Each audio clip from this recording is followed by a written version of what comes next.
Bonjour, vite, entrez, sinon Carbone va en profiter pour s'enfuir. Carbone ? Oui, c'est mon chat.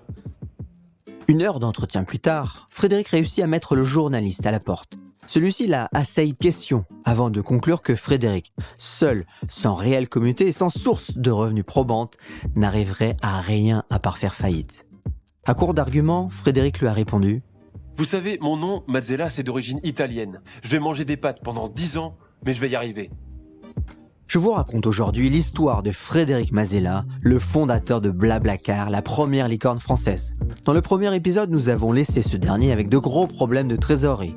Une fois ces derniers dépassés, Frédéric prend conscience que la création d'un marché à partir de rien va nécessiter des fonds.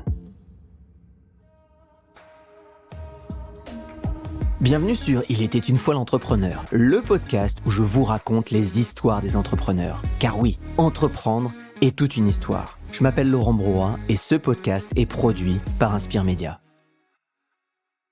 En 2008, la refonte de Commuto porte ses fruits. Elle devient d'ailleurs la première plateforme de covoiturage en France. En 2009, l'application iPhone sort et Frédéric se paie son premier salaire. 5 ans après le démarrage, Commuto est enfin prêt à lever des fonds.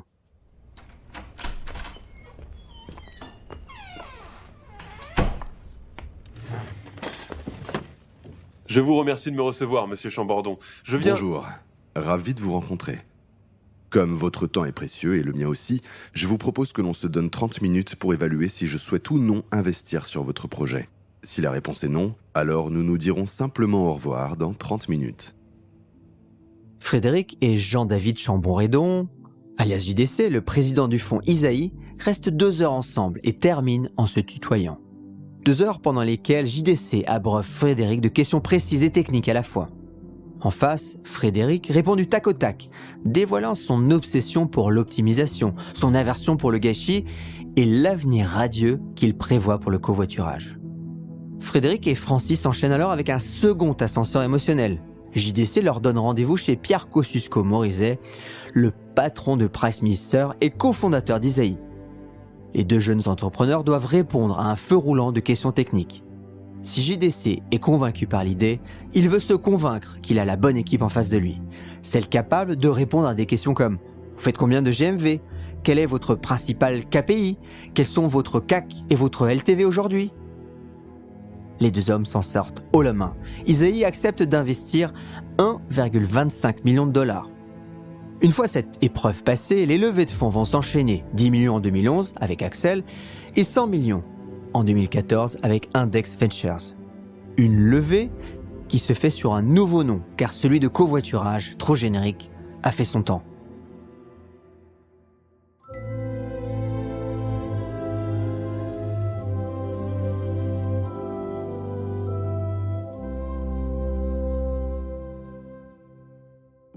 Frédéric a conscience depuis longtemps qu'il doit changer le nom de son produit, notamment parce qu'il est inexportable à l'international.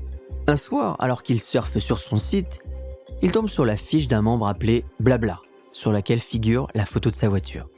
Frédéric vient de coller dans sa tête le mot et l'image. Il éclate de rire et tente de le faire sonner à pleine voix. Blablacar. Blablacar. Blablacar. Blablacar. Blablacar. À 1h du matin, il réserve le nom de domaine blablacar.com. Mais impossible d'en rester là. Il doit valider son intuition, notamment à l'international. Quand il teste le nom auprès de son ancienne colocataire de San Francisco, la réponse est sans appel. C'est soit complètement génial, soit complètement idiot. Idiot ou génial, qu'importe, car lors des tests de mémorisation qu'il pratique auprès de ses amis, Blablacar est toujours celui qui revient en tête. Reste qu'en 2011, quand il doit présenter le nom en conseil d'administration, il se sent un peu seul face au silence poli qu'on lui oppose. Mais après tout, la boîte commence à décoller et qu'importe le nom si le produit est bon. Et c'est vrai que le produit a fait ses preuves depuis quelques années.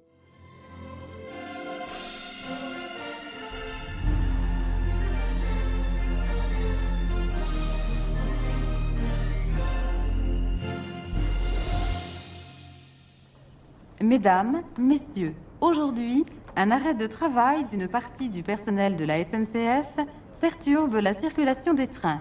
Merci de votre compréhension. Retour en 2007, grève générale contre la fin des régimes spéciaux des retraites.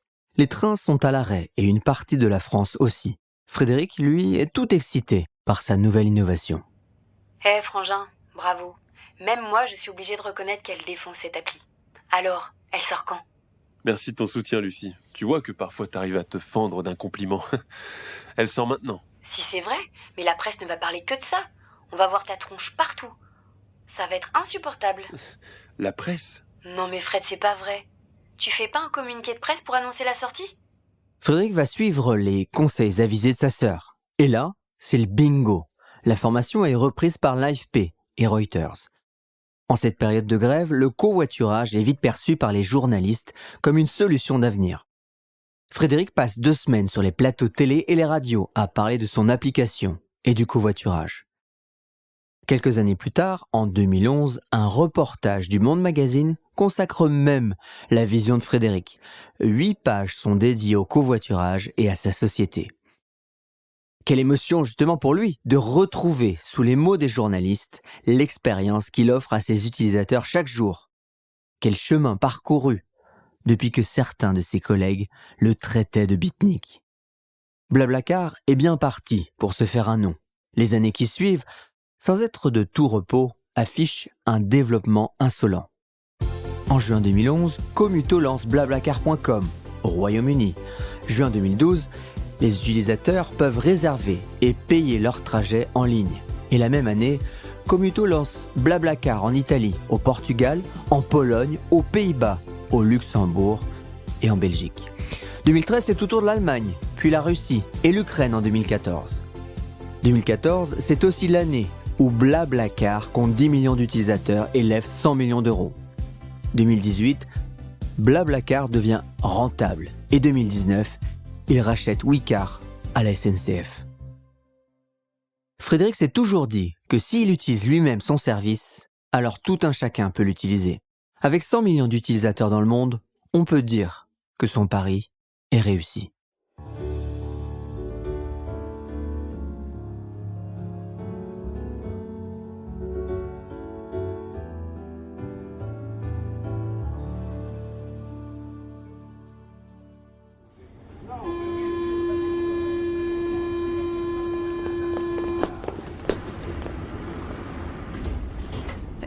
Excusez-moi, pardon, je vais droit au but. Frédéric, c'est vous ? Frédéric de Blablacar ? Oui, c'est bien moi. J'en étais sûre. Vous avez 5 minutes ? Je suis entrepreneuse et je travaille sur un projet de vélo équitable. Je peux vous le pitcher ? Vous avez 5 minutes tout pile. Je descends à Madeleine. Elle est là, la réussite de Frédéric, dans sa capacité à inspirer les entrepreneurs. Frédéric ne fait que rendre ce qu'on lui a donné. Alors, il n'hésite pas à répondre aux sollicitations des uns et des autres quand il faut parler d'entrepreneuriat. Que ce soit pour faire une masterclass sur Mentor Show ou bien participer à l'émission Qui veut être mon associé sur M6. Et quand il reçoit l'Ordre national du mérite en 2016, il y voit surtout l'occasion de mettre en avant l'entrepreneuriat et l'innovation. Frédéric trouve sa reconnaissance ailleurs. Elle est dans sa proximité avec ses utilisateurs.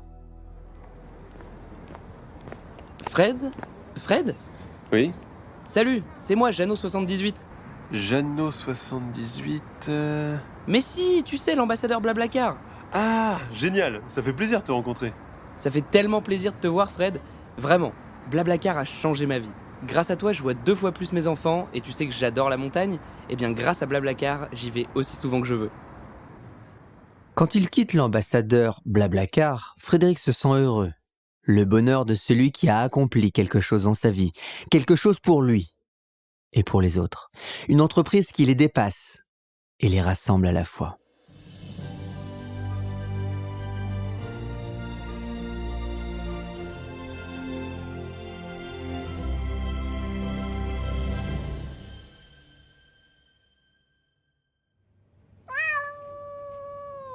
Non, Carbone, on sort pas. Laisse-moi finir. Je fais quelque chose d'important.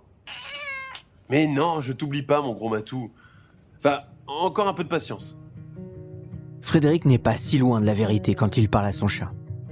En effet, il prépare une conférence où il doit intervenir et parler de son parcours d'entrepreneur. Alors avec le recul, oui, il va parler de son chat Carbone. Il a sous les yeux tous les jours ce symbole de réchauffement climatique. Depuis le début pour Frédéric, l'important est d'en finir avec la pollution, de réduire la consommation des énergies fossiles. Et de ce point de vue-là, BlaBlaCar apporte sa pierre à l'édifice. Chaque année, la société permet la non-émission de 1,6 million de tonnes de CO2. Frédéric croit que l'action rend heureux. La sienne rend aussi le monde plus vivable. Après BlaBlaCar, on peut se poser la question, qui seront les successeurs dans la lutte pour un monde plus durable ? Et ça, c'est une autre histoire.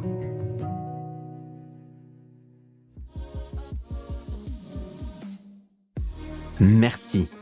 Je crois que c'est le mot le plus simple pour exprimer ce que je ressens là maintenant. Merci d'avoir pris le temps d'écouter car ce podcast représente beaucoup de travail. D'ailleurs, pensez bien à mettre des étoiles et à parler de ce podcast autour de vous seulement si vous avez appris des choses ou si vous avez été inspiré. Ce podcast a été écrit et réalisé grâce à Thibaut, Frédéric et Marie. Allez, je vous donne rendez-vous au prochain épisode.